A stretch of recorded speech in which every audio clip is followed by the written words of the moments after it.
인데요.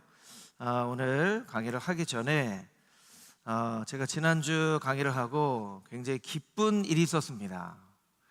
기쁜 일이 뭐냐면요, 두 분이 강의에 대해서 질문을 해주셨어요. 여러분, 질문이 나오기 시작하면 여러분들이 고민하고 강의를 이제 참 막 받아들이신다는 거예요. 그래서 여러분들이 많이 질문을 하셔야 됩니다. 왜냐하면 저도 제가 무슨 성경을 완벽하게 알아서 여러분에게 설명하는 것이 아니기 때문에 저도 잘못 강의를 할 수가 있어요. 그러니까 여러분들도 질문을 해주시면 저도 또 찾아보고 여러분들도 고민을 하고 질문을 해야 여러분께 돼요. 나중에는요, 이게 어떤 주제를 갖지 않고 여러분이 궁금한 부분들을 질문하면 질문을 대답하고 이렇게 하는 그런 어떤 열린 성경의 토론의 시간이 되는 것도 굉장히 의미가 있습니다. 이제 여러분들이 성경을 읽으시고 강의를 들으시고 제 카톡도 괜찮고 직접 질문하셔도 괜찮고 많이 질문하시면 좋을 것 같아요. 이제 질문이 두 가지였어요. 자막으로 보여주시면, 제가 이제 지난주에 박진영 씨 얘기를 했잖아요. 박진영 씨는 구원파라고 하는데 박진영 씨 유튜브 강의를 들어도 문제가 없습니까? 하는 것이고, 제가 이제 카톨릭의 성경에 대해서 이야기를 했는데, 카톨릭도 많은 언어로 번역된 것을 알고 있는데 카톨릭 성경 번역에 대해서도 좀 설명을 해주면 좋겠습니다, 이런 질문이었어요. 그래서 제가 지난주 강의를 이렇게 보니까 성도님들이 오해를 하실 만하게 제가 앞부분에 강의를 했더라고요. 의도는 아닌데, 제가 박진영 씨 강의를 들으라는 게 아니에요, 여러분. 하도 박진영 하길래 그 강의가 어떤 강의인지를 제가 들어봤는데, 이 사람이 굉장히 성경을 많이 읽고, 그래서 제가 지난주에 참 놀라운 생각이 하나 들었고 하나는 안타까운 마음이 들었다. 어떻게 똑같은 성경을 보면서 성경을 이렇게 다르게 해석할 수 있을까? 박진영 씨가 얘기를 합니다. 자기 구원파 아니라고. 그런데 구원파예요. 왜냐하면 첫 열매들이라고 돼 있는 거기에 신앙의 고백을 보면 구원파의 교리가 들어가 있어요. 그러니까 거듭남에 대해서, 사람이 한번 거듭나면 그 거듭남은 훼손될 수 없다. 한번 거듭난 것은 거듭난 다음에 죄를 지으면 그냥 징계를 받을 뿐이지, 거듭난 다음에 죄를 지어도 천국에는 간다, 이제 이런 얘기예요. 그 이제 어떻게 보면 카톨릭의 교리나 어떤 칼빈의 극단적인 예정론이나 이런 데 이제 다 연관이 있는 거예요. 그래서 박진영 씨가 이야기하는 구원과는 잘못이 됐습니다. 근데 제가 왜 들으라고 말씀을 드렸냐면, 제가 듣지 말라 그래도 들으실 분들 듣거든요. 그래서 너무 막 이건 몰래 이거 들으면 안 되는데 이렇게 하지 마시고, 뭐가 잘못된지를 알면, 여러분 사실은 신천지도요, 우리가 막 연구를 해야 돼요. 신천지는 기독교를 엄청나게 연구를 하는데 우리는 신천지 겁내기만 하고 연구를 잘 안 하잖아요. 신천지 아웃, 신천지 오지 마세요, 이렇게 막 다 써붙여 있지만, 사실 여러분 예수님이 언제 너는 오지 마 이렇게 한 적이 있나요? 예수님이 누구든지 다 와라 했잖아요. 우리가 그만큼 신천지가 무엇이 잘못되어져 있고, 신천지가 오면 우리가 더 성경을 많이 읽고 연구하여서 신천지의 잘못된 걸 정확하게 얘기를 해줄 수 있어야 돼요. 그러니까 사실은 어떻게 보면 신천지 웰컴 해야 돼요. 근데 왜 우리가 신천지 웰컴 못하는 거죠? 성도들이 그만큼 성숙하지 못해서 그래요. 성도들이 성경을 그만큼 잘 모르기 때문에, 신천지보다도 열심히 성경을 연구하지 않기 때문에, 신천지가 성경이 요만큼 교리를 가지고 막 얘기하면 크리스천들이 싹 넘어가는 거예요. 그러니까 신천지 아웃하는 것일 뿐이지, 사실은 신천지도 우리가 불쌍히 여겨야 될 사람들이에요. 그런 차원에서 여러분, 저는 박진영을 옹호하거나 박진영 다 들어보라고 한 건 아니에요. 여러분들 오해하지 마시고, 그 대신에 또 이런 얘기들이 많이 있다 보니까 이게 이게 뭐가 잘못된지는 우리가 알아야 되겠다 하는 거예요. 그래서 그런 부분에서 이제 제가 박진영을 옹호하거나 이걸 들으라고 했다고 생각하지는 않으셔야 됩니다. 그랬다고 생각하시면 저 큰일 날 수 있어요. 그러니까 여러분, 그렇게 생각하시고, 박진영이 됐던 누가 됐던 성경에 여러분들이 유튜브에 강의나 설교를 들으시고 뭔가 좀 이상하다 그러면 저한테 물어보세요. 그럼 제가 잘 알려드릴게요. 그냥 막 무분별하게 뭐가 잘못됐는지도 모른 채 들으시거나 그러지 마시고, 그리고 될 수 있으면 더 복음에 대해서 잘 설명이 되어져 있는 그런 강의나 설교도 많이 있어요. 많이 여러분들이 들으시고, 제일 중요한 건 여러분이 스스로 성경을 많이 읽으시고 묵상하고 기도하고 그래서 발견해 나가는 게 그게 중요하죠. 좀 짧게 했지만 설명을 충분히 했다고 생각합니다. 더 충분히 설명이 안 됐다고 생각하시는 분 또 질문하셔도 됩니다. 카톨릭은요, 이제 카톨릭을 설명을 하기 전에 이제 성경은 지난주에 이런 말씀을 드렸죠. 성경은 기록된 말씀이다. 말씀이 여러 형태로 존재를 하는데, 말로 존재를 하기도 하고 삶으로 존재하기도 하고, 기록된 말씀 성경에 의하면, 성경이라고 이제 전제를 하면 성경의 역사에서 가장 큰 획기적인 변화가 있었던 두 때가 있습니다. 하나는 이제 이집트 때고요. 이집트. 그래서 지난주에 제가 출애굽기 5장에 바로가 기록원들에게 이집트는 기록 문화가 있었어요. 이스라엘은 구전 문화가 있었지만 그때 이로부터 영향을 받아서 성경을 기록을 하기 시작한 거예요. 그 다음에는 이제 구텐베르그 혹시 기억하시는지 모르겠어요. 활자를 만들었죠. 인쇄업을 시작했죠. 그래서 1465년으로 1465년에요. 1465년에 어떤 일이 있었냐면 최초의 인쇄된 성경, 그 전까지는 다 썼어요. 글씨로. 인쇄된 성경이 나오기 시작합니다. 마틴 루터가 종교개혁을 일으키기 이전에 하나님께서 이런 일들을 준비시킨 것이죠. 그래서 마틴 루터가 종교개혁을 일으키고 난 이후에 성경이 여러 나라 말로 번역이 됩니다. 영어로 번역이 되고, 네덜란드 말로 번역이 되고, 체코 말로 번역이 되고, 헝가리 말로도 번역되고, 번역이 돼요. 카톨릭은 여러분 좀 이렇게 이해를 하시면 좋을 것 같은데, 처음에는 헬라라는 말이 좀 헷갈려요. 헬라는 그리스어죠. 그리스어로 성경을 번역하다가 이게 70인역이라고 말씀드렸죠. 70인역. 그래서 유대의 분봉학이었던 한 사람 프톨레미가 번역을 해라. 그래서 각 지파마다 6명씩 데려와서 헬라어로 번역을 했죠. 그 다음에 로마가 다스리고 난 이후부터, 정확하지는 않지만 대략 기원 후 500년 경부터는 라틴어는 로마의 문자예요. 라틴어로 성경이 번역이 됩니다. 그래서 막 382년이라고 하기도 하고 번역이 되는데, 하여튼간 불가타역이라고 하는, 벌게이트라고 하는 것이 그냥 평민의, 백성의 이런 뜻이거든요.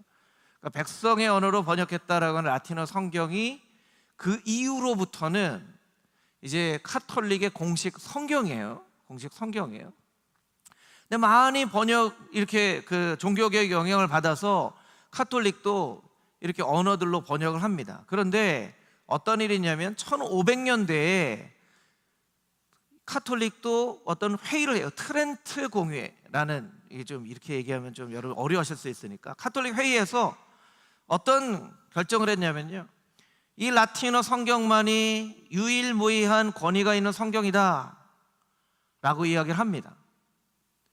그리고 실제로 1960년까지는 카톨릭의 공식 예배에서 라틴어 성경 외에는 다른 성경을 전 세계 어디에서든 읽을 수가 없었어요. 이거 제가 많이 찾아보고, 성경의 역사라고 하는 그 책에도 찾아보고 했는데, 찾아보니까 그렇더라고요. 1960년까지는 공식적으로 우리나라에서도 라틴어 성경으로 이제 공식 언어를 했어요. 이제 다른 성경들이 있었지만, 다른 성경들을 선교를 하기 위해서 번역한 것은 그냥 존재하는 것을 있었지만, 그걸 공식적으로 교황청에서 인정하지는 않았어요.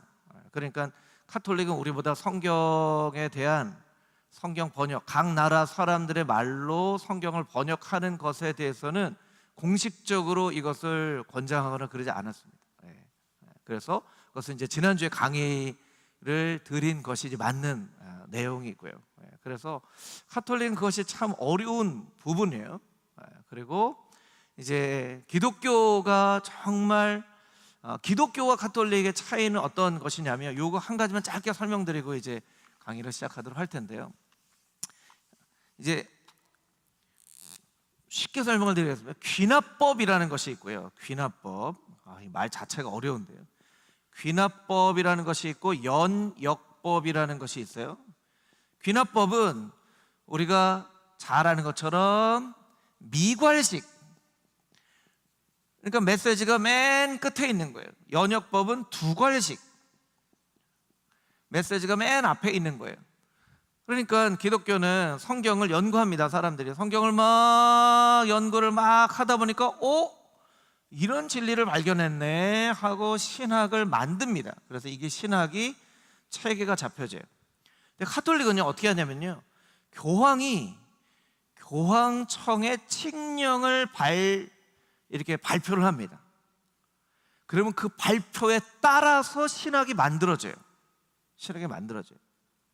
그러니까 우리는 예를 들면 한국에서도 어떤 신학자가 평생 열심히 신학을 연구해서 그 말씀 가운데 깊이 있는 어떤 뜻을 발견해서 신학의 학문을 만들고 논문을 쓰고 해서 많은 세계적인 신학자들이 인정을 하면 그게 굉장히 새로운 신학의 한 과정이 될 수가 있어요. 근데 가톨릭은 그게 안 돼요. 왜냐하면 교황이 이야기를 한 것으로만 신학이 발전이 될 수가 있어요. 그러니까 이제 가톨릭의 신앙과 기독교의 신앙이 굉장히 다른 모습을 가지고 있는 거죠. 똑같은 성경을 가지고 있으면서도. 그러니까 가톨릭은 조금 더 경직되어 있고 개신교는, 개혁신앙은 조금 더 자유롭지만 가톨릭은 굉장히 이론화되어 있고 개신교에서는 이렇게 다양하기 때문에 이단 같은 것들이 많이 나올 수가 있어요. 여러분, 가톨릭은요 이단 같은 사람들이 역사 가운데 있긴 있었지만 개신교처럼 많지가 않아요. 왜냐하면 이단이 나오면 로마 교황청에서 금지시켜버리고, 예전에 어떻게 했죠? 잔다르크 같은 사람 어떻게 했죠? 화형시켜버리고 막 이러거든요.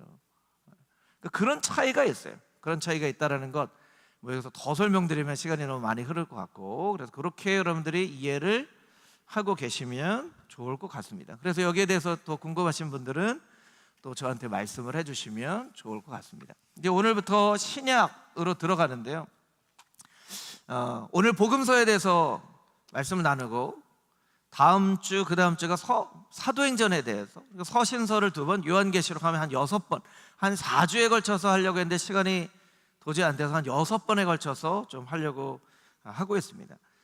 구약을 했던 것처럼 아주 짧게 객관적으로 설명을 드리기 때문에 아주 자세한 내용은 나중에 또 설명을 드리고, 여러분 복음서 전체를 오늘 여러분들이 이해를 하신다고 생각을 하면 좋을 것 같아요.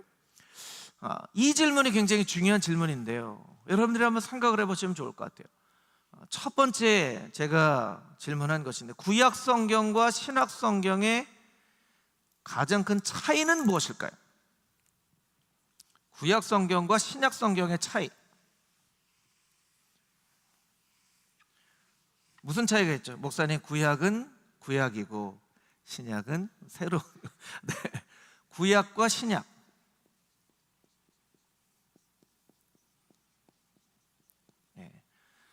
구약과 신약. 여러분 오늘 그 말씀을 한번 보여주세요. 마가복음 1장 1절을 한번 보여주세요. 여러분 마가복음 1장 1절 오늘 본문의 말씀인데요, 1장 1절 2절을 보면요 이렇게 되어 있어요. 하나님의 아들 예수 그리스도의 복음의 시작이라. 2절을 보니까 선지자 이사야의 글에 이렇게 되어 있죠. 예수 그리스도의 복음의 시작이라고 했는데 선지자는 선지자 이사야의 글에 이렇게 되어 있단 말이에요. 왜 선지자 이사야의 성경에 이렇게 하지 않고 선지자는 이사야의 글이라고 하고 예수 그리스도의 복음의 시작이라고 했을까? 아주 사소한 차이인 것 같지만 구약과 신약의 차이가 있는 것이죠. 여러분 구약은요, 구약의 가장 핵심적인 교리는 무엇일까요? 구약이 말하는 뜻, 구약에 말하는 것은 하나님의 뜻이죠. 하나님의 뜻. 하나님 이렇게 표현하죠. 하나님의 뜻. 하나님의 뜻을 여러 가지 표현할 수 있지만 신명기서에서 보면 하나님을 사랑하고 또 누구를 사랑하라고요? 처음 들어보셨나요? 이웃을 사랑하라. 하나님 사랑, 이웃 사랑 이렇게 설명을 하기도 하고, 미가서 말씀 같은 곳에 보면 공의를 행하고 인자를 사랑하고 겸손히 내 하나님과 함께 행하는 것이 아니냐, 하나님의 뜻이에요. 그래서 모세오경, 역사서, 시가서, 예언서, 각 어떤 경우에는 막 역사를 기록하고 있고, 어떤 경우에는 찬양이 기록되어져 있기도 하고, 어떤 경우는 예언이 기록되어져 있고 하는데, 이 모든 것이 다 하나님의 뜻, 하나님의 뜻, 그 시대에 맞는 하나님의 뜻을 이야기하고 있는 것이 이제 구약이거든요. 신약에 보면 사복음서가 있고 사도행전이 있죠. 사도행전. 그다음에 서신서가 있습니다. 요한계시록이 있어요. 그런데 복음서와 사도행전과 서신서와 요한계시록이 이야기하는 것이 무엇이죠? 예수 그리스도예요. 예수 그리스도.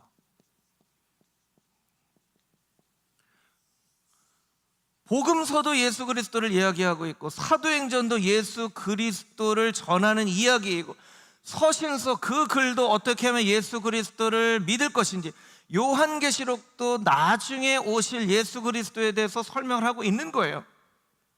구약은 율법에 대해서, 역사에 대해서, 찬양에 대해서, 어떻게 보면 이것이 굉장히 넓게 퍼져 있는 그런 말씀으로 볼 수 있는데, 신약은 마태복음부터 요한계시록까지 오직 예수 그리스도를 빼고는 도저히 이해할 수 없는 것이 신약이라는 거예요. 이게 아주 근본적인 차이가 있습니다.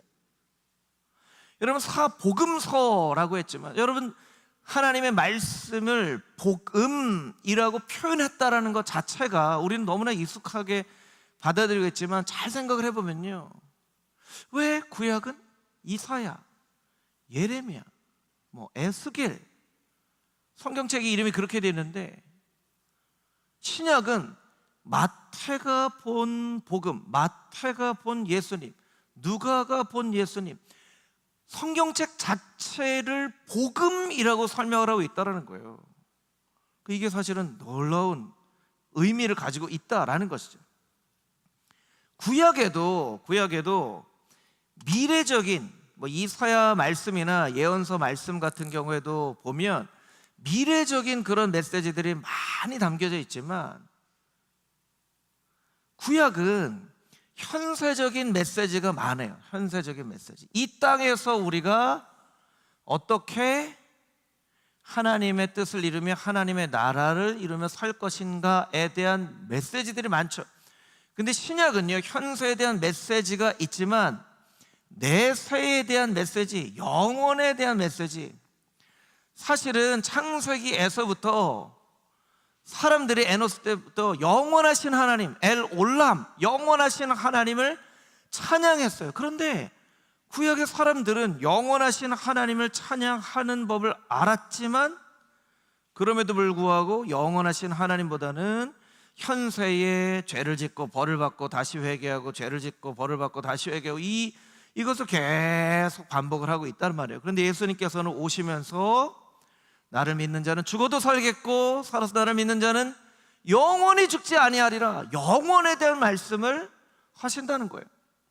구원도요, 구약에서의 구원은 제가 지난주 새가족 성경 공부반에서도 말씀드렸지만, 이집트로부터의 구원, 아수르로부터의 구원, 적으로부터의 구원, 병으로부터의 구원, 무엇으로부터의 구원, 과거로부터의 구원을 이야기를 합니다. 근데 신약에서는요, 죄와 영원에 대한 그런 이야기가 나와요. 죄로부터의 구원이 이야기가 나와요.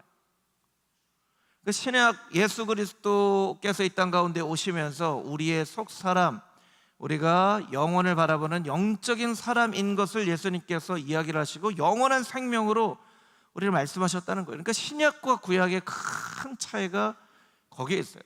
물론 구약의 모든 말씀들도 사실은 예수 그리스도로 초점이 맞춰져 있죠. 맞춰져 있어요. 그런데 구약은 그 주제가 이렇게 펼쳐져 있는 반면에 신약은 오직 예수 그리스도. 그래서 예수 그리스도를 알아야 돼요. 그래서 오늘 그 강의의 제목이 예수님이 전하신 복음인데 이걸 두 가지로 나눌 수 있습니다. 하나는 예수님이 복음이신 것이고 또 하나는 예수님이 전하신 복음에 대해서 우리가 알아야 돼요. 저를 따라서 같이 한번 해볼까요? 예수님이 복음이시다. 두 번째, 예수님이 전하신 복음. 그래서 여러분들이 복음이라는 것을 볼 때는 두 가지를 꼭 생각해야 돼요. 예수님 자체가 복음이세요. 복음이 뭘까요? 예수님이 복음이신 거예요. 예수님의 삶 자체가 복음이신 거예요. 이런 복음은요, 복음이라는 단어는 구약에 없어요. 구약에 좋은 소식, 기쁜 소식, 이런 소식은 있어요. 좋은 소식을 전하는 자의 발걸음이요, 이런 말씀은 있어요. 그런데 복음이라는 말은 복음서에서부터 나오기 시작해요. 그래서 마가복음 1장 1절에 예수 그리스도의 복음이다. 그 예수님 자체가 복음이시라는 거예요. 이것은 어떻게 보면 잘 이해가 되지만 예수님 자체가 복음이시라는 거, 이거 너무나 어떻게 보면 정의 내리기가 좀 쉽지 않은 말씀이죠. 그래서 마태복음 1장 21절 말씀에 보면 우리 같이 한번 마태복음 1장 21절 말씀 읽어보도록 하겠습니다. 시작. 아들을 낳으리니 이름을 예수라 하라. 이는 그가 자기 백성을 그들의 죄에서 구원할 자이심이라 하니라. 아멘. 그래서 다른 예수님 자체가 복음이시라는 것을 다른 차원으로 설명을 드릴 수 있지만 한 가지 무엇이냐면 죄에서 우리를 구원해 주시는 분. 복음은 우리를 죄에서 구원해 주신다는 뜻이구나. 여러분, 복음서가 몇 가지가 있죠? 복음서가 몇 개가 있어요? 네, 그렇죠. 성경에 나와 있는 복음서는 네 개가 있죠. 마태, 마가, 누가, 요한. 그러니까 마태가 바라본 예수님, 마가가 바라본 예수님, 누가가 바라본 예수님, 요한이 바라본 예수님. 여기에서 예수님의 제자는 누구예요? 예수님의 제자. 예수님의 제자는 요 네 사람 중에 예수님 제자는 누구예요? 네, 마태와 요한. 제가 막 질문을 하면 막 당황을 하세요. 여러분, 당황하지 마시고요. 이렇게 한번 생각을 해보세요. 마태가 예수님의 제자예요. 레위라고 하는 마태가 세관에 앉아있는데 예수님께서 부르시잖아요. 요한, 예수님의 제자죠. 네. 자, 이 사람들은 유대 사람들이에요. 유대 사람이 아닌 사람이 한 명 있어요. 누구죠? 유대 사람이 아닌 사람. 누가예요. 누가. 신약 성경에 쓰임을 받은 사람 중에 유대인이 아닌 유일한 사람은 누가예요. 누가예요? 이 마가는 누구죠? 마가는 누구예요? 바로 그 사람이에요. 마가의 다락방 할 때 그 마가예요. 마가의 다락방이기도 하고, 그 사람이 이제 사도 바울, 바나바의 생질이었죠. 그래서 이 사도 바울하고 전도여행을 갈 때 마가 때문에 바나바하고 바울이 심하게 싸우잖아요. 근데 나중에는 또 베드로나 사도 바울의 좋은 이제 동역자가 되는 사람이에요. 그래서 마태가 바라본 예수, 마가가 바라본 예수, 누가가 바라본 예수, 요한이 바라본 예수 그리스도가 복음이시라는 거예요. 그럼 예수 그리스도의 삶도 복음이고 예수 그리스도의 가르침도 복음이에요. 그러면 예수님 자체가 복음이시라는 걸 우리가 어느 정도는 어떤 말씀을 하는지 알겠다 생각을 하지만, 또 우리가 그 외에 또 알아야 될 것이요, 예수님이 전하신 복음. 예수님은 이렇게 말씀하셨어요. 누가복음 7장, 여러분 강의 안에 있는 말씀을 보면 세례 요한의 제자들 중에 이야기를 합니다. 당신이 메시아십니까? 아니면 다른 사람 기다려야 됩니까? 예수님한테 할 얘기인가요? 당신이 진짜 맞아요? 이런 얘기잖아요. 예수님은 참 마음이 온유하신 분이셨던 것 같아요. 그 제자들의 연약함, 세례 요한의 연약함을 아시고 23절에 보면 어떻게 얘기합니까? 가서 보고 들은 것을 알려줘라. 맹인이 보며, 못 걷는 사람이 걸으며, 나병 환자가 깨끗함을 받으며, 귀 먹은 사람이 들으며, 죽은 자가 살아나며, 가난한 자에게 복음이 전파된다 하라. 이렇게 말씀을 하셨죠. 어떻게 보면 교회의 전도는 이런 모습이 되어야 됩니다. 우리가 경험하고 있는 하나님의 나라를 전해야 되는 거죠. 한국교회가 전도가 막힌 것은 우리가 교회 안에서 경험하고 있는 하나님의 나라가 점점점 약해지기 때문에 그래요. 그냥 와봐요. 와보면 알아요. 우리 교회 한번 와봐요. 와보면 알아요. 그게 사실은 전도예요. 그럼 교회 안에서는 이 말씀처럼 맹인의 눈을 뜨기도 하고, 병이 고쳐지기도 하고, 죽은 사람이 살아나기도 하고, 가난한 사람, 억눌린 사람에게 구원이 선포되어지는 이런 일들이 일어나는 곳이 바로 예수 그리스도께서 주인으로 계신 교회 공동체의 모습이어야만 하는 것이죠. 여러분, 금호중앙교회가 이런 교회가 되기를 주님의 이름으로 축복합니다. 여러분, 병든 사람들도 병원에 갈 필요가 없다는 얘기 아니에요, 여러분. 그건 성경에 있는 그대로 기도하면서 낫게 되기도 하고, 문제가 해결되어지기도 하고, 복음 위에 마태복음에 뭐라고 설명이 됐죠? 죄에서 구원할 자이심이라. 죄의 문제를 가지고 교회에 나온 사람들이 구원을 받고 영원한 생명에 대한 소망을 갖게 되는 일들이 교회 안에 끊임없이 일어나는 것, 이것이 예수님이 전하신 복음이고, 예수님께서 뭐라고 말씀하십니까? 하나님의 나라가 이미 너희 안에 있다, 그렇게 말씀하시죠. 목사님, 나중에 죽어서 천국 가서 경험하는 것이 하나님 나라가 아닌가요? 맞습니다. 맞지만 우리가 여기에서 경험한 하나님의 나라를 불완전하게 경험하지만 나중에는 완전하게 경험하는 거예요. 지금도 너무 좋은데 나중은 얼마나 좋을까 하는 게 신앙이에요. 지금은 너무 힘들고 어려운데 빨리 천국 갔으면 좋겠다. 이거는 심정은 이해하지만 성경에서 말하는 천국의 모습은 아니에요. 여기가 너무 좋아야 돼. 여기가 너무 좋아야 돼. 다음 장을 넘겨보시면 예수님이 전하신 복음의 내용이 또 한 가지 나옵니다. 여러분, 마태복음 4장 23절 말씀 우리 암송 구절이기도 하고요, 너무나도 중요한 말씀입니다. 우리 같이 한번 읽어보도록 하겠습니다. 시작. 예수께서 온 갈릴리에 두루 다니사 그들의 회당에서 가르치시며 천국 복음을 전파하시며 백성 중에 모든 병과 모든 약한 것을 고치시니. 첫 번째로 천국 복음을 전파하시며, 아까 복음 뭐라고 말씀드렸죠? 죄로부터 구원할 자이시다. 죄의 문제, 어떤 것으로도 해결되어질 수 없는 죄의 문제가 예수 그리스도로 말미암아 예수 그리스도를 믿는 자에게 구원을 주시고 영원한 생명을 주시는, 구원을 받은 평안이 우리의 마음 가운데 있고, 이 평안을 가지고 나중에 천국에 갈 소망을 가지고 살아가는 그 천국 복음을 예수님께서 선포하신 거예요. 프리칭. 그리고 병든 곳과 모든 약한 것을 고쳐주셨어요. 우리의 삶 가운데 죄로 말미암아서 또 여러 가지 많은 이유 때문에 생겨진 그런 질병들을 예수님께서 고쳐주셨죠. 사실은 우리의 삶 가운데 가장 큰 어려움이 질병이잖아요. 육체적인 질병뿐만 아니라 정신적인 질병, 관계적인 질병, 그 모든 것들이 하나님께서 천국을 완벽한 모습으로 창조하셨던 창조의 질서가 깨어진 모습이 바로 질병으로 나타나는 거예요.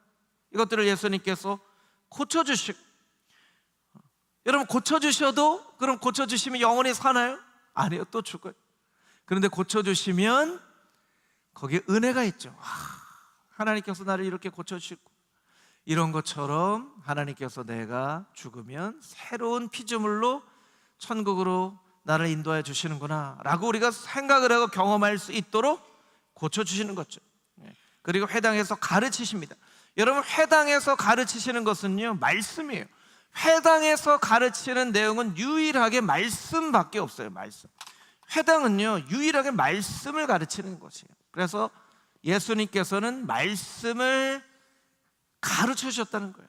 그러니까 교회는 끊임없이 말씀을 가르치는 그런 역할을 해야 됩니다. 교회의 역할은 말씀을 가르치는, 교제도 있지만 자녀들에게 말씀을 가르치고, 목회자의 역할 중에 아주 중요한 것 하나는 하나님의 말씀을 성도들에게 가르치는 역할을 하는 거예요. 그래서 복음이라는 것의 설명을 충분하게 들을 수는 없지만 요 세 가지만, 예수님께서 복음이시고 그 복음이시라는 의미는 죄에서 구원하신다는 것, 그리고 이 누가복음 말씀처럼 이 교회 공동체 안에 이루어진 천국, 그리고 예수님께서 가르치시고 전파하시고 약한 것을 고치시는, 이것이 예수님께서 가르치시는 전하신 복음의 의미다라고 여러분들이 아시고, 여기에 여러분들이 읽으시면서 살을 붙이시면 돼요. 이건 뼈대고요, 뼈대고 여러분들이 살을 붙이시면 이것이 이제 예수님이 전하시는 그런 복음이 되어지는 것입니다. 자, 이제 사복음서, 우리가 이제 보통 복음서가 이제 사복음서가 있기 때문에 이게 복음서마다 또 내용이 좀 달라요. 그러니까 어떤 분들은 왜 똑같지 않고 왜 다릅니까? 사람마다 바라보는 관점들이 다 다르기 때문에 그렇죠. 그럼 왜 복음서만 4권으로 쓰여 그 정경이 됐습니까? 이 복음서가 예수님이 중요하기 때문에 4가지 관점에서 예수님에 대해서 충분히 설명하려고 하기 때문에 그래요. 그래서 밑에 있는 표는 이상준 목사님이 쓴 보라통독이라는 책에 있는 표를, 보라통독에도 있지만 다른 곳에도 이런 표들이 있어요. 여러분 참고하시라고 이 설명을 드립니다. 마테마가 누가는 공관 복음이라고 하죠. 관점이 같다는 거예요. 어떤 관점이 같냐면 시간의 순서, 사건의 순서대로 성경을 씁니다. 성경이 기록되어 있어요. 예수님이 태어나실 때부터 쓴 복음서도 있고 어린 시절부터 쓴 복음서도 있고 이렇게 쭉 씁니다. 쭉 써요. 요한복음은 말씀을 중심으로. 그래서 요한복음은요, 예수님의 공생애가 요한복음 12장까지 있고 예수님의 세족식이 요한복음 13장부터 나와요. 그러니까 예수님의 마지막 세족식 이후에 말씀이 한참 길어요, 요한은. 그러니까 시간 순서대로 기록한 그런 말씀이 아닌 거죠. 그리고 공간복음은요, 공간복음은 어떻게 삶을 살아가야 될지에 대한 메시지가 많이 기록이 되어 있어요. 그런데 요한복음은 맨 끝에 보면 실존적이라고 되어 있잖아요. 실존적이라는 것은요, 어려운 얘기는 아니에요. 나는 누구인가 하는 것이죠. 여러분, 나는 누구인가를 알기 위해서는 하나님이 누구신가를 알아야죠. 제가 지난 주일에 욥기 설교로 말씀드렸잖아요. 욥이 하나님은 누구신가, 고난은 무엇인가 라고 하는 그 질문, 하나는 본질적인 것이고 하나는 굉장히 삶에 가장 필요한 질문인데, 이 질문, 나는 누구인가 라는 질문을 합니다. 그래서 예수님은 누구신가, 하나님은 누구신가를 알면서 나 자신을 발견하게끔 하는 말씀이 요한복음이에요. 그래서 밑에 표를 다시 한번 보시면요, 자, 마태복음은 독자가 누구라고 되어 있어요? 유대인. 마가복음은 로마인. 누가복음은 헬라인. 이렇게 되어 있어요. 자, 그럼 여러분에게 한번 질문해 볼까요? 마태가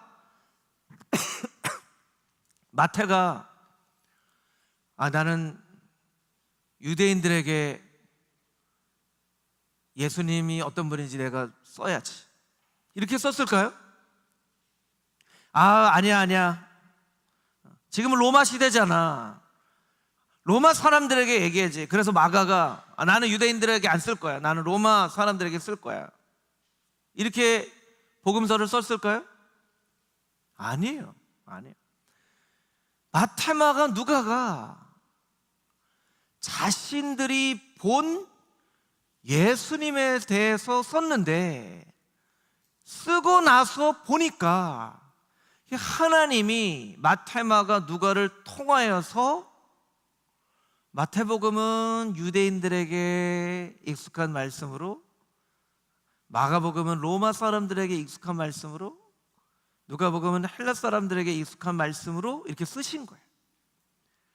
그러니까 놀라운 일이죠. 이게 사실은 성경이 하나님의 감동으로 되어 있다고 하는 말씀이에요. 마테마가 누가가 의도해서 이것을 쓴 것이 아니라 마테마가 누가는 자신이 본 예수 그리스도를 기록을 했지만 쓰고 나서 보니까 이렇게 쓰여지게 된 거예요. 그래서 각 성경마다 아주 중요한 키워드가 있습니다.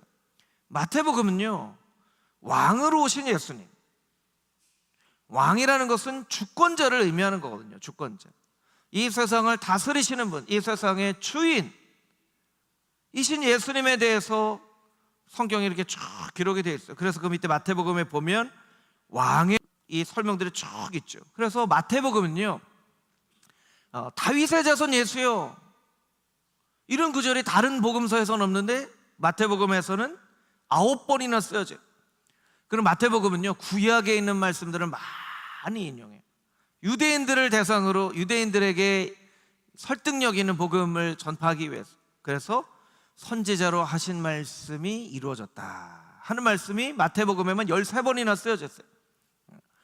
천국이라는 말, 마가복음, 누가복음, 요한복음에는 하나님의 나라라는 이야기가, 그 단어가 많이 써졌는데 마태복음은요, 하나님 나라라는 말 대신에 천국, 이게 이제 히브리어나 헬라어로 어떤 단어인지 조금 찾아봐야 되겠지만 영어로 보면 Kingdom of God 하면 하나님의 나라고요, Kingdom of Heaven 하면 천국이에요.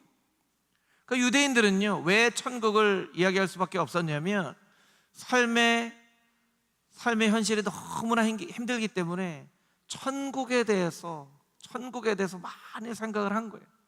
그러니까 마태복음에는 천국이라는 말이 다른 복음서와 다르게 이게 많이 써요.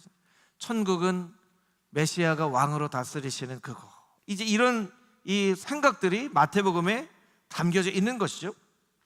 다음 장으로 한번 넘겨볼까요? 다음 장으로 마가복음인데요, 마가복음은 복음서 중에 가장 먼저 쓰여진 복음서라고 이야기를 합니다. 가장 먼저 쓰여진, 가장 짧아요. 짧고 가장 먼저 쓰여진 복음서라고 이야기를 하는데, 여러분, 가장 먼저 쓰여진 복음서가 예수님을 종으로 이야기를 한다고 하는 것은, 이것은 너무나 충격적인 그런 사실이죠. 더군다나 로마 사람들에게 복음을 선포하기 위하는 방법으로서 우리 메시아는 종으로 오신 분, 로마 사람들에게 오히려 왕으로 오신 분 하면 설명이 더 잘 될 것 같은데 오히려 역설적으로 종으로 오신 예수님에 대해서 마가복음은 설명을 하고 있어요.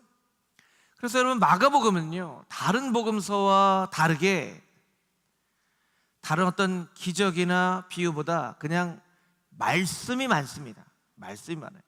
그래서 예수님이 복음서에서 행하신 기적, 많은 기적들 중에 절반만 마가복음에 기록되어 있어요. 비유는요, 한 70개 정도 비유가 있는데 이 중에 한 18개, 한 4분의 1 정도만 마가복음에 기록이 되어 있어요. 그래서 마가복음은 예수님의 말씀. 여러분, 앞을 잠깐 봐주시면요, 복음서 전체를 보면 두 가지로 볼 수 있어요. 예수님의 말씀, 예수님의 삶. 예수님의 말씀은 예수님이 전하신 복음이고, 예수님의 삶은 예수님이 복음이시다라는 내용이에요. 그러니까 복음서 전체를 보시면서는 여러분, 예수님의 삶과 예수님의 말씀을 살펴봐야 돼요. 한때 도올 김용옥 씨가 도마복음을 해서 이 막 중앙일보에 막 도마복음에 대한 이야기. 도마복음은 사실은 정경으로 인정되어지는 그런 복음서가 아니에요. 도마복음은요, 예수님의 삶이 없어요. 예수님의 삶이 없어요. 왜 도마복음이 많은 이 정경화 과정을 거치면서 왜 복음서로 채택이 되지 않았냐면 그냥 예수님의 삶이 빠져버린 말씀으로 되어 있기 때문에 도마복음은요, 신앙을 그냥 이론이나 사상이나 철학 정도로만 이해하기 딱 알맞은 복음이 도마복음이에요. 그래서 예수님의 삶이 빠져버린 복음서는 이건 예수님의 복음이라고 할 수 없다라고 이야기를 하는 거예요. 복음서에는 전체 예수님의 삶이 있고 예수님의 말씀이 있어요. 여러분, 성도의 삶도 마찬가지입니다. 성도의 삶이 있고 성도가 증거하는, 고백하는 그런 모습이 있죠. 우리의 삶도 똑같다라는 거예요. 우리가 살아가는 모습과 우리가 이야기를 하며 가르치는 그 모습이 있는데 이 두 가지가 우리의 삶에 다 같이 담겨져 있어야 되는 거예요. 그것이 바로 복음서에서 이야기를 하고 있는 바죠. 그 가운데 마가복음은 특별히 예수님의 말씀이 강조된 말씀이다. 여러분들 이렇게 이해를 하시면 된다는 것이죠. 세 번째, 누가복음은요, 하나님의 아들 예수님, 그래서 누가복음은 인자로 오신 예수님. 누가는요, 누가복음과 사도행전을 썼잖아요. 누가의 직업이 뭔지 혹시 기억하시는 분이 있으신가요? 누가? 의사죠. 누가의 직업은 의사예요. 그래서 누가복음은 다른 본문의 말씀과 다르게 굉장히 아주 구체적으로 디테일한 부분들이 잘 묘사가 되어 있어요. 예를 들면 예수님의 창으로 예수님 옆구리를 찔렀을 때 물과 피가 쏟아졌다.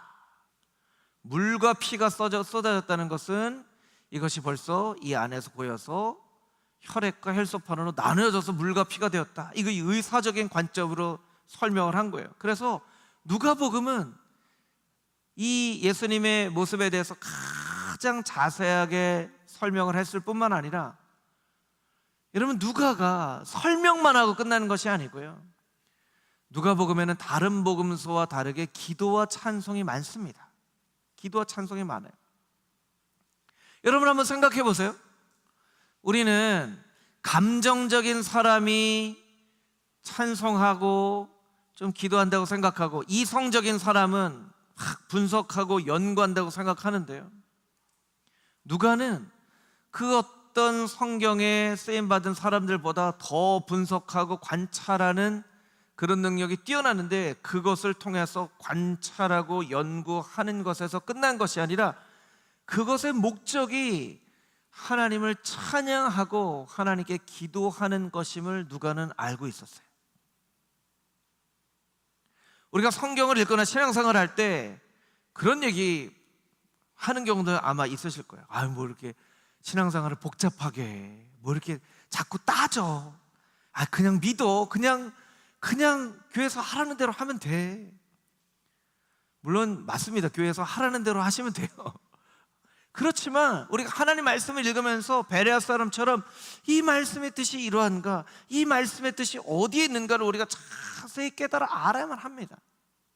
근데 여기에 목적이 있지 않고 그것은 우리가 하나님을 찬양하고 기도하고 예배하기 위한 목적이 있다는 것을 우리가 알아야 돼요. 그것을 누가복음에서 우리에게 설명을 하고 있습니다. 누가복음에서 설명하고 있습니다. 여러분, 이 공간복음에 대해서 설명을 드렸는데요, 약간 뭐가 이상하지 않으세요? 뭐가 하나 빠졌죠? 뭐가 빠졌죠?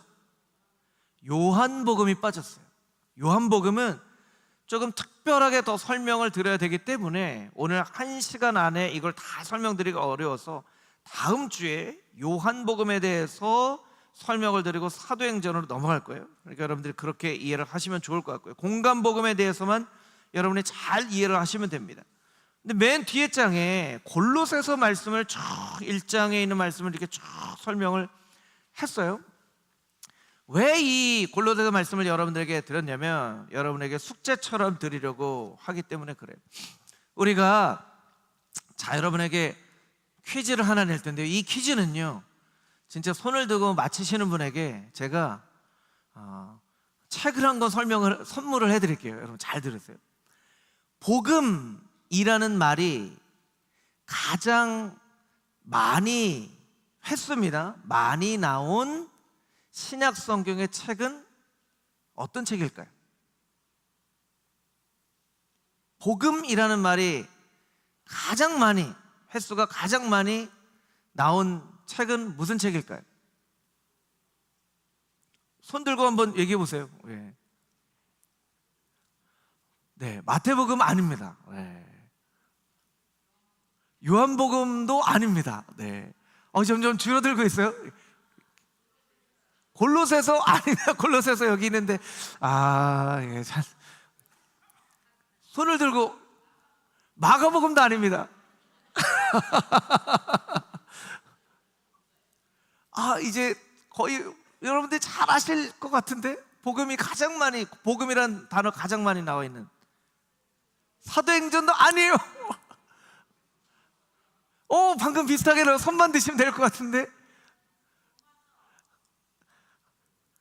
손은 안 드셨지만 우리 고승구 권사님 딩동댕 로마서, 로마서에서 가장 많이 설명이 돼 있어요. 그러면 목사님, 복음 예수님이라는데 왜 복음서보다 로마서가 왜 복음이라는 말씀이 가장 많이 나와 있을까요? 복음서는요, 그냥 예수님 자체, 예수님 자신이 계시기 때문에 복음이라는 걸 그렇게 많이 그냥 예수님, 이 복음이잖아요. 그러니까 오히려 로마서에서 복음을 가장 많이 설명을 하고 있어요. 그 다음에 사도행전, 그 다음에 갈라디아서. 왜 이 말씀을 드리냐면, 우리가 복음을 알기 위해서, 예수님을 알기 위해서 로마서하고 갈라디아서는 조금 다르지만 로마서를 많이 읽어요. 로마서를 많이 설교하고 로마서 말씀 많이 묵상해요. 그런데 상대적으로 약간 홀대를 받는 서신서가 골로새서예요. 골로새서는 로마서만큼 사람들이 그렇게 막 많이 읽지 않아요. 그런데 골로새서 1장에 보면요, 이 골로새 1장은 정말 이 한 장 말씀만 가지고도 한 달, 두 달 우리가 연구를 해볼 만한 말씀이에요. 너무 귀한 말씀이 이 골로새 1장에 담겨져 있어요. 그래서 여러분들이 복음은 예수 그리스도라고 말씀드렸죠. 예수 그리스도에서 알기 위해서 골로새 교인들에게 설명한 사도 바울의 서신서인 이 골로새서를 잘 보시면 좋을 것 같아요. 몇 구절만 설명을 드리고 마치도록 하겠습니다. 중간에 14절, 15절, 20절, 21절을 띄워놨잖아요. 15절부터 20절까지는 골로새 사람들에게 설명한 예수님에 대한 설명이에요. 사도 바울의 설명이에요. 빨리빨리 설명하겠습니다. 예수님은 보이지 아니하는 하나님의 형상이시오, 피조물보다 먼저 나신 이시오, 만물이 그에게서 창조되었습니다. 창조주 하나님과 삼위일체이신 예수님을 설명을 하는 거예요. 왜 이것이 필요하냐면, 어떤 사람들은 예수님이 하나님의 아들이라는 것을, 하나님이시라는 것을 믿지 못하는 사람이 있고, 어떤 사람은 예수님이 인간이라는 것을 믿지 못하는 사람들도 있었어요. 예수님은 하나님의 아들이시면서 이 땅 가운데 오신 참 인간이셨다는 것을 설명하기 위해서 하나님과 삼위일체시다라는 것을 설명을 하는 거예요. 쭉 설명을 하다가 18절에 보면 교회의 머리시라, 죽은 자들 가운데서 먼저 나신 이신이 부활의 주님이시라는 것이죠. 그리고 19절 말씀에 보면 하나님께서 그 모든 충만으로 예수 그리스도 안에 계시고, 20절 말씀 가장 중요한 십자가의 피로 화평을 이루사 땅에는 모든 것들이 하늘에 있는 것들이 그로 말미암아 화목하게 되기를 기뻐하시게 하신 분이 바로 예수님이시라는 거예요. 이것을 골로새에 있는 성도들에게 설명을 합니다. 그리고 앞 뒤에 있는 말씀들을 보면요, 그 구절마다 우리 신앙에 대해서 얼마나 중요한 설명들을 많이 하고 있는지 몰라요. 우리 몇 가지만 설명을 드리면, 5절 말씀에 보면 너희를 위하여 하늘에 쌓아둔 소망으로 말미암음이니, 너희를 위하여 하늘에 쌓아둔 소망. 예전에 있는 우리의 신앙의 선배들로부터 우리의 믿음의 후배들이 정말 예수 그리스도를 믿음으로 말미암아 하나님을 알고 예수님을 알고 천국에 갔으면 좋겠다고 하는 그 소망이 하늘에 쌓여 있다는 거예요. 예전부터 쌓여 있다는 거예요. 그래서 너희가 복음 무엇입니까? 진리의 말씀을 들은 것이라. 복음은 곧 진리의 말씀이라는 거예요. 이 복음은 6절에 설명되는 것처럼 너희가 참으로 하나님의 은혜를 어떤 날부터? 깨달은 날부터. 들은 날부터가 아니에요. 깨달은 날부터. 듣고 이 깨닫다고 하는 것은 영접하다라고 하는 의미가 있는 것이죠. 너희가 깨닫고 영접한 날부터 너희 중에 천하에도 열매를 맺어 자라게 하는 것이다. 밑에 쭉 여러분들 설명을 이렇게 쭉 보시고 13절 말씀만 우리 같이 한번 읽어볼까요? 13절 14절 말씀 우리 함께 읽겠습니다. 시작. 그가 우리를 흑암의 권세에서 건져내사 그의 사랑의 아들의 나라로 옮기셨으니 그 아들 안에서 우리가 속량 곧 죄사함을 얻었도다. 아멘. 아들의 나라로 옮겼다는 것은요, 우리의 신분이 변화됐다는 거예요. 신분의 변화. 성도들은요, 두 가지 변화를 겪습니다. 하나는 신분의 변화이고요, 또 하나는 성품의 변화예요. 이걸 성화라고 하고 신분의 변화를 칭의라고 하죠. 의롭게 여겨지는 거예요. 내가 왕의 아들이 아닌데 오늘 왕이 내가 너를 내 아들로 여긴다 해서 신분이 죄의 나라에서 아들의 나라로 옮겨진 거예요. 이것이 이제 거듭남인 것이죠. 여러분, 신분이 변화되었다고 우리의 성품이 다 죄된 사람에서 어느 날 짠 하고 하나님의 아들로서의 일들을 막 다 할 수 있을까요? 아니요. 그래서 여러분, 기독교는요, 예수 그리스도를 믿고 아들의 나라로 옮겨진 것을 신앙의 시작이라고 이야기를 합니다. 이 믿음으로 여겨진 것이고 신앙이 이제 시작되는 거예요.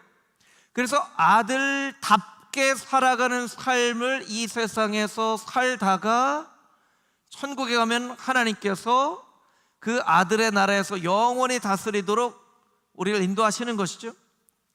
그런데 제가 너무 이걸 강조해서 여기까지만 강조하고 하는 게 아니라, 구원파는요, 이게 어떻게 보면 신앙의 목적처럼 이야기를 하는 거예요. 거듭남이 너무나 중요하기 때문에 거듭나면 천국 가기 때문에 거듭난 다음에는 회개를 할 필요도 없고, 거듭난 다음에 자녀의 삶이 있지만 거듭남이 제일 중요하고 거듭남이 목적, 거듭남을 목표로 살아가는 것처럼 이야기를 하는 거예요.